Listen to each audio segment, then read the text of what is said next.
Hello అండి, అందరికీ నమస్కారం. నేను అశ్విని. ఇవాళ మనం చెప్పుకోబోయే కదా టప్పటడుగు వంజరి రౌహిణి గారు రచించారు. నీత, బంటి, రీతు రెడీనా? వాళ్ళ స్కూల్ బస్ వచ్చింది, పిల్లలను పంపు అన్నాడు అరవింద్ పేపర్లో తలదూర్చి. రెడీ అయ్యారు అంటూనే బంటి రీతుల భుజాలకు బ్యాగులు తగిలించి చేతికి చిన్న లంచ్ బాక్స్, వాటర్ బాటిల్ ఉండే బాస్కెట్లను అందించింది Nikhita. Okay daddy, mom, tata అంటూ స్కూల్ బస్ ఎక్కేశారు ఇద్దరు. నీత, నేను కూడా ఈరోజు ఆఫీస్కి త్వరగా వెళ్ళాలి అన్నాడు అరవింద్ షర్ట్ వేసుకుంటూ. అరవింద్, రేపు శనివారం బంతి వాళ్ళ స్కూల్లో మీటింగ్ ఉందట. వాళ్ళ మేడం ఫోన్ చేశారు. పేరెంట్స్ తప్పకుండా అటెండ్ అవ్వాలట. మీరు వస్తారుగా అంది. అరవింద్ ఏమంటాడో అన్నట్లుగా చూస్తూ, శనివారం నాకు కూడా ఆఫీస్లో వీకెండ్ మీటింగ్ ఉంది నీత. నేను రావటం చాలా ఆలస్యం అవుతుంది. స్కూల్కి నువ్వు వెళ్ళిరా అంటూనే బయటికి వెళ్ళిపోయాడు అరవింద్. నిఖిత వెనక నుంచి టిఫిన్ తిని వెళ్ళమన్నా వినిపించుకోకుండా గాఢంగా ఓ నిట్టూర్పు విడిచి హాల్లోకి వచ్చి సోఫాలో నీరసంగా కూర్చుండిపోయింది నిఖిత. అరవింద్ నిఖితలకు పెళ్ళయ్యి 10 ఏళ్ళయింది. బంటి రీతులు ఇద్దరు పిల్లలు. అరవింద్ సిటీలో మంచి పేరున్న సాఫ్ట్వేర్ కంపెనీలో జాబ్ చేస్తున్నాడు. ఆఫీస్లో పని విషయంలో అరవింద్ చాలా సిన్సియర్. సాయంత్రం ఎంత ఆలస్యమైనా ఆ రోజు పని పూర్తి చేసి కానీ ఆఫీస్ నుంచి బయటపడేవాడు కాదు. అలా రోజు అతను ఇంటికొచ్చేసరికి రాత్రి 12 అయ్యేది. అతను త్వరగా వచ్చిన రోజులను వేళ్ల మీద లెక్క పెట్టవచ్చు. నిఖిత కూడా బీటెక్ చేసింది. పిల్లలు పుట్టేదాకా తను కూడా జాబ్ చేసింది. రీతు కడుపులో పడ్డాక జాబ్ మానేసింది. ఇప్పుడు పిల్లలు కాస్త పెద్దయ్యి స్కూల్కి వెళ్తున్నారు. ఇంట్లో ఏమీ తోచడం లేదని జాబ్ చేస్తానంటే అరవింద్ వద్దన్నాడు. పిల్లలు అరవింద్ బయటికి వెళ్ళాక ఏమీ తోచేది కాదు నిఖితకి. పనామ ఇంటి పనులన్నీ చేసేసి వెళ్ళింది. కాస్త అన్నం పళ్ళెంలో పెట్టుకొని బంగాళదుంపల వేపుడు పెరుగుతో తిన్నాననిపించి పళ్ళెం సింక్లో వేసి చెయ్యి కడుక్కొని సోఫాలో కూర్చొని టీవీ ఆన్ చేసింది. అన్ని వార్తా ఛానల్స్లో ముఖ్యమంత్రి గారి చేతుల మీదుగా జరిగే గొర్రెల పంపిణీ కార్యక్రమం ప్రసారమవుతుంది. సీరియల్స్ చూస్తే అత్తాకోడళ్ళు జుట్టు పట్టుకొని కొట్టుకోవటం, ప్రియుడు భార్యను విషం ఇచ్చి చంపటానికి ప్లాన్ చేయటం, విసుగు పుట్టి టీవీ ఆఫ్ చేసింది నిఖిత. రోజు రోజుకి నిఖిత ఇంట్లో చాలా బోర్, ఒంటరితనం ఫీల్ అయ్యేది. అరవింద్ ఏ అర్ధరాత్రి రావటం, తిండి కూడా తినకుండా నిద్రపోవటం, పొద్దున మళ్ళీ ఆఫీసు. నిఖితతో తీరుబడిగా కూర్చొని ఓ 10 నిమిషాలు కూడా గడిపేవాడు కాదు. ఇక ముద్దు ముచ్చట్లు అసలే లేదు. తెలియని అసంతృప్తితో రగిలిపోయేది నిఖిత. టీవీ ఆఫ్ చేసి ఫోన్ చేతిలోకి తీసుకుంది నిఖిత. ఫేస్బుక్లో రొటీన్ పోస్టులు, రొటీన్ కామెంట్స్, ఒకరిని ఒకరు విమర్శించుకోవటం, కులమతాలను రెచ్చగొట్టే వాక్యాలు పోస్ట్ చేయటం. వాట్సాప్ చూస్తే గుడ్ మార్నింగ్ మెసేజ్లు. సెల్ ఆఫ్ చేసి ఏం చేద్దామన్నట్లుగా మెడ ఎత్తి కళ్ళు మూసుకొని కాసేపు సోఫాకు ఆనుకొని కూర్చుండిపోయింది. యథాలాభంగా కళ్ళు తెరిచి టేబుల్ మీదకు చూపు సారించింది. టేబుల్ మీద ఎప్పటిదో ఓ వారపత్రిక ఉంది. బుక్ తీసి పేజీలు తిరిగేస్తుంటే ఓ పేజీలోని కథ, టైటిల్ ప్రియనేస్తం, నిఖితను ఆకర్షించింది. ఒక పేరా కథ చదివాక కథ కాస్త ఆసక్తికరంగా అనిపించటంతో మొత్తం కథని ఏకబిగున చదివేసింది. కథలో స్నేహం విలువ, స్నేహితులు జీవితానికి ఎంత అవసరమో అనే విషయాలను చక్కగా వివరించారు. రచయితకు మెసేజ్ చేసింది. మరుక్షణమే రచయిత నెంబర్ నుంచి ధన్యవాదాలండి, మీ పేరేమిటి అనే రిటర్న్ మెసేజ్ వచ్చింది నిఖితకు. ఓ క్షణం అబ్బురపడి మరో క్షణం ఆలోచించి నిఖిత ప్రేమ్, హైదరాబాద్ అని మెసేజ్ చేసింది. వెంటనే నిఖిత, వెరీ నైస్ నేమ్, మీరేం చేస్తుంటారు అని మెసేజ్ చూసిన నిఖిత తను హౌస్ వైఫ్ అంటే కొంచెం చీప్గా ఉంటుందని యోగా టీచర్ అని మెసేజ్ పెట్టింది. అందుకేనా నిఖిత గారు డీపీలో మీరు కుందనపు బొమ్మలా మెరిసిపోతున్నారు అని రచయిత హేమంత్ సెల్ నుంచి మెసేజ్ వచ్చింది. అంతే, నిఖితని ఆ పొగడ్త సంభ్రమాశ్చర్యాలకు గురి చేసింది. పెళ్లి చూపులప్పుడు తనని చూసిన క్షణంలోనే తన అందానికి ఫిదా అయ్యి తనను పెళ్లి చేసుకున్న అరవింద్ పెళ్ళయ్యి పిల్లలు పుట్టాక తనని పట్టించుకోవటమే మానేశాడు. ఎప్పుడు ఆఫీస్ పని అంటూ తనని నిర్లక్ష్యం చేయటం నిఖిత భరించలేకపోతుంది. అటువంటిది ఈరోజు ఈ రచయిత హేమంత్ తన అందాన్ని పొగిడేసరికి కరువు పట్టి బీడుపోయిన నేల మీద అమృతవర్ష చల్లులు కురిసినట్లయింది నిఖిత మనసుకు. రచయిత హేమంత్ తన ఫోటోలు పంపి నిఖితను కూడా తన ఫోటోలు పంపమని అభ్యర్థించాడు. ఫోటోలలో హేమంత్ కూడా చాలా అందంగా ఉన్నాడు. అలా మొదలైన నిఖిత హేమంత్ల వాట్సాప్ పరిచయం దినదిన అభివృద్ధి చెందుతూ ఇక ఒకరినొకరు విడవలేని స్థితికి వచ్చేశారు. తీపి కబుర్లతో మొదలయ్యి చిలిపి చేష్టలు, ముద్దు ముచ్చట్లు అన్నిటినీ మెసేజ్లుగా మార్చుకొని ఓ రకంగా వాట్సాప్లో సహజీవనమే చేస్తున్నారు వారిద్దరూ. అప్పుడంతా అరవింద్ ఇంటికి త్వరగా రావాలని కోరుకునేది నిఖిత. ఇప్పుడు అరవింద్ ఊసేలేదు. పొద్దున పిల్లలను గబగబా రెడీ చేయటం, అరవింద్ ఆఫీస్కి వెళ్ళటం ఆలస్యం. వెంటనే వాట్సాప్లో హేమంత్తో చాటింగ్, ఎడతెగని కబుర్లు, అంతు పొంతు లేని విరహ వేదన, హద్దులు దాటే ప్రణయం. ఓ గంట హేమంత్ వాట్సాప్లోకి రాకుంటే నిఖిత మనసు విలువెల్లాడిపోయేది. 2 నెలలు కాలచక్రం 2 నిమిషాల్లో తిరిగినట్లు అనిపించింది నిఖితకి హేమంత్ వాట్సాప్ స్నేహంలో. ఓ రోజు చాటింగ్లో హేమంత్ ఏదో పరిశోధన కోసం ఎక్కడో ట్రైబల్ ఏరియాకి వెళ్తున్నానని, అక్కడ సిగ్నల్స్ ఉండవని, వాట్సాప్ పని చేయదని, వారం దాకా సెలవు మై డియర్ నిక్కీ అని మెసేజ్ పంపాడు. ఆ వారం రోజులు నిఖిత మనసులో లేదు. నిరంతరం పరధ్యానం. హేమంత్ కబుర్లు లేక హృదయం భారమై వేదన. ఏదో తెలియని గుబులు, కోపం పిల్లలు అరవింద్ మీద చూపించసాగింది. ఇవేమీ తెలియని అరవింద్ ఓ యంత్రంలా పగలు రాత్రి తేడా లేకుండా ఆఫీస్ పనిలో నిమగ్నమై ఉన్నాడు. ఆ రోజు ఆదివారం. అరవింద్ ఇంట్లోనే ఉన్నాడు. రీతు బంటిలా ప్రోగ్రెస్ రిపోర్ట్ చూస్తే ఇద్దరికి అన్ని సబ్జెక్టులలో చాలా తక్కువ మార్కులు వచ్చి ఉన్నాయి. నిఖిత మీద కోపం వచ్చి, ఏంటిది నీత?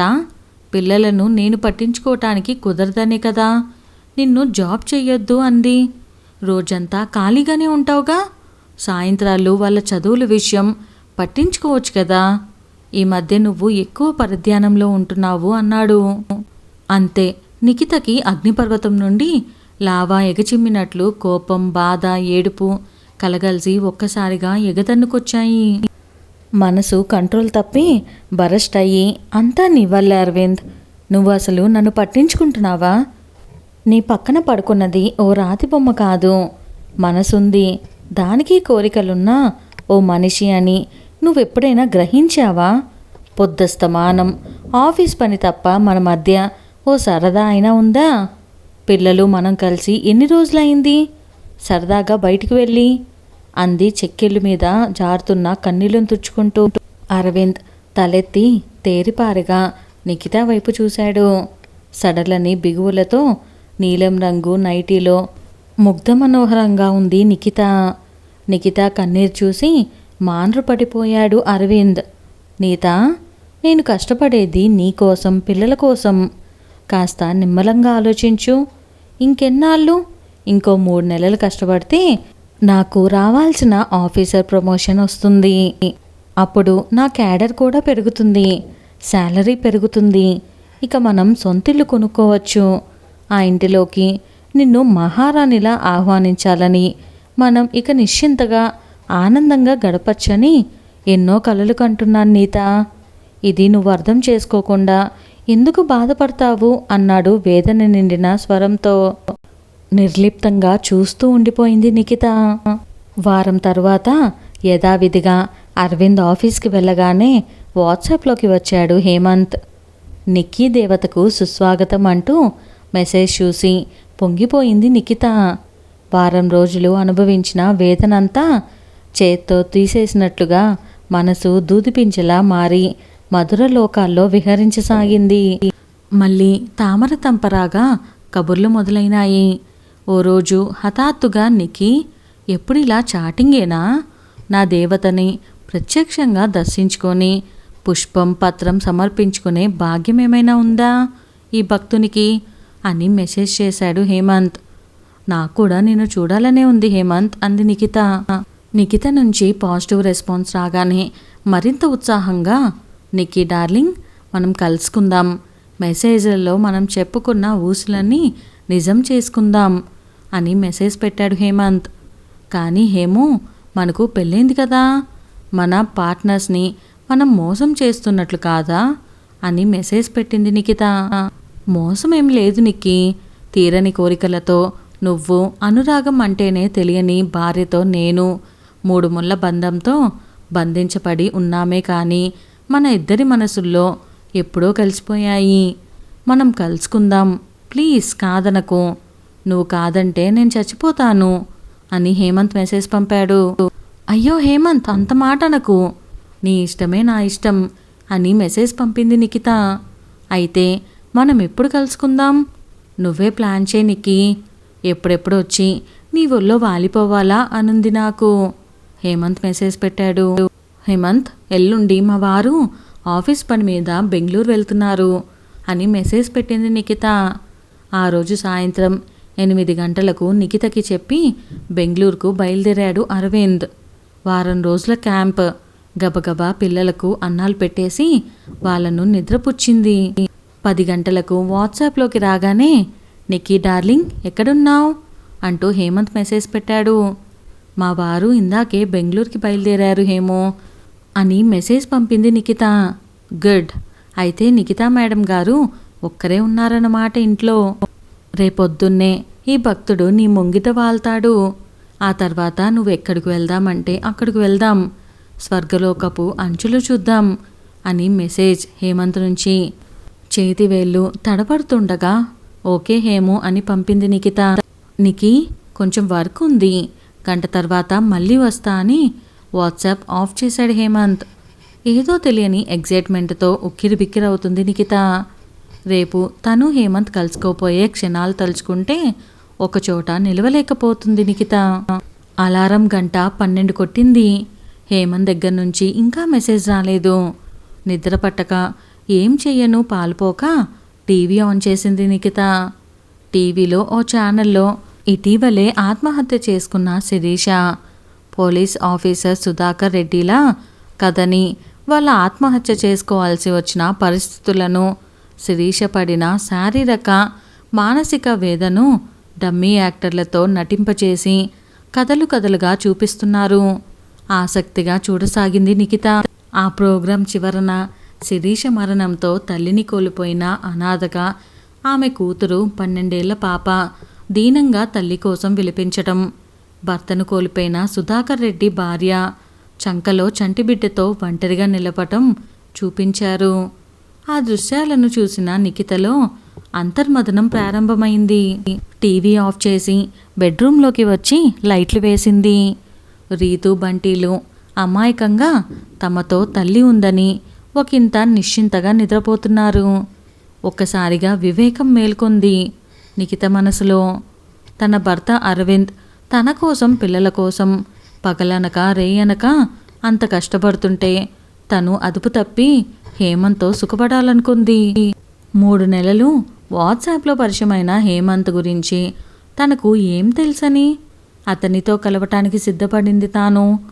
అతని నిజస్వరూపం ఏమిటో రేపు అతనొక్కడే కాకుండా ఇంకెవరినైనా తీసుకుని వస్తే, తన మీద వాళ్ళు అఘాయిత్యం జరిపితే, ఆ తర్వాత అవమానం భరించలేక తన ఆత్మహత్యో లేదో వాళ్ళ చేతుల్లో తన హత్యో జరిగితే, టీవీలో చూపించినట్లు తన బంగారం లాంటి భర్త, ముత్యాల్లాంటి బిడ్డలు అనాథలైపోరా?